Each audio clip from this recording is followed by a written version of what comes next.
It's Raining by Anoesis. This podfic is a gift for Toby. It's raining, violent and sudden, washing away the heavy air that cloaks the castle. The rain falls down, the fat drops striking the charm that shields them in a heavy tattoo that changes tempo each time the northeasterly wind swirls around and about. It's a pleasant sound, reminiscent of the weekends his family spent in a caravan in Rill, back when he was young enough for an ice cream to bring happiness, and for the week-long factory closure in the summer to be a good thing. He doesn't tell her that. It's the feeling of being warm and safe, while outside the world is doing its level best to shake itself to pieces. He pulls the blankets higher up his chest, revelling in the momentary illusion of comfort and safety. Beyond the boundaries of the charm, the leaves are flying from the trees, the boughs bent almost to the ground in the ridiculous winds. By rights, they should have abandoned the gardens long ago for the safety of the castle, but no one has come to collect them, and by mutual consent they have chosen not to leave. There isn't any danger. If the greenhouse behind them had been of Muggle construction, the panes would already have begun to shatter. But Pomona's little kingdom is almost as well protected as the school itself. Potting beds that survived the recent battle will not easily succumb to a little weather. A fresh curtain of rain sweeps towards them.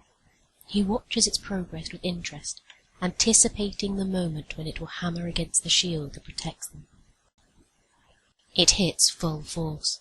The sound it makes almost as satisfying as the drowsy snugness of being swaddled in a sea of blankets and cushions.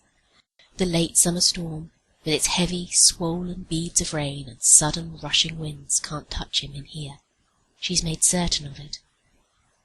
It's a clever charm, somewhere between a protego and an impervious, like a bubblehead charm, but forming a high dome around them, locking them away from the growing storm. A fascinating bit of magic. He won't tell her that either. She's been silent the entire time. At first he resented her presence, but now he finds a simple sort of comfort in her proximity. Since he returned from St. Mungo's, there have been many visitors, professing their support and their contrition. Many have come, but none have stayed. None save she. She rarely speaks. He isn't sure how badly she was injured. He heard reports of what happened in Malfoy's drawing room, but most of the conversation surrounding her consists of words like brave and resourceful, unlike the snake, tearing, and nerve damage that always seemed to float in his wake. The very fact that she is sat beside him now, her chin resting on her arms that rest upon her knees, rather than up at the castle with the others, would suggest that she is far from recovered. The rain streaks down the shield, blurring the view of the forest, but the spell continues to hold. Her magic must at least be uncompromised, even if she handles her new birchwood wand with distaste. Even moving as carefully as she does, there must still be some use for her up in the great hall, or along one of the castle's twisting corridors, with its shattered windows and broken flagstones. Yet here she stays, gifting him with an extraordinary display of magic, just so that he doesn't have to get wet. Once he would have believed her to be showing off.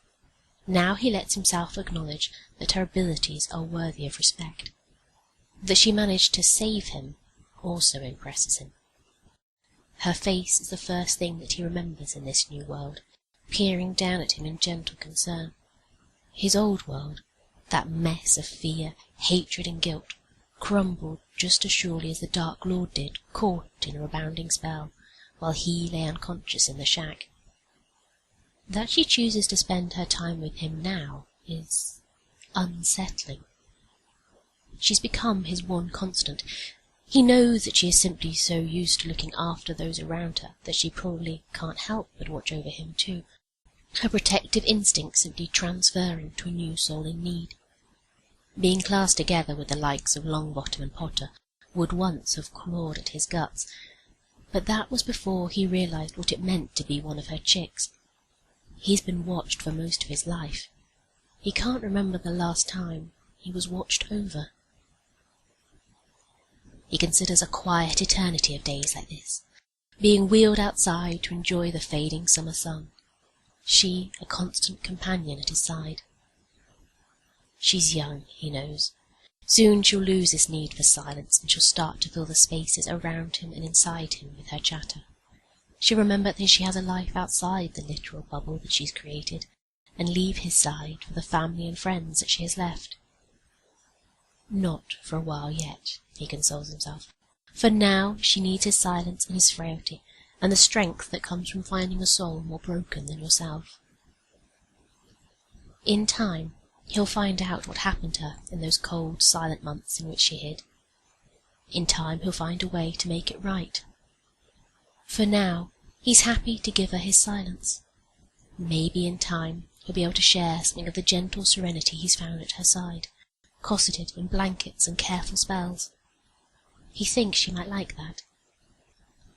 The wind swirls round, and the rain strikes again, loud, then quiet, then loud again.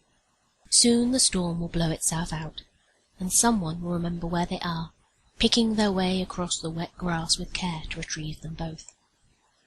He lets his eyes drift shut. She'll be there when he wakes up.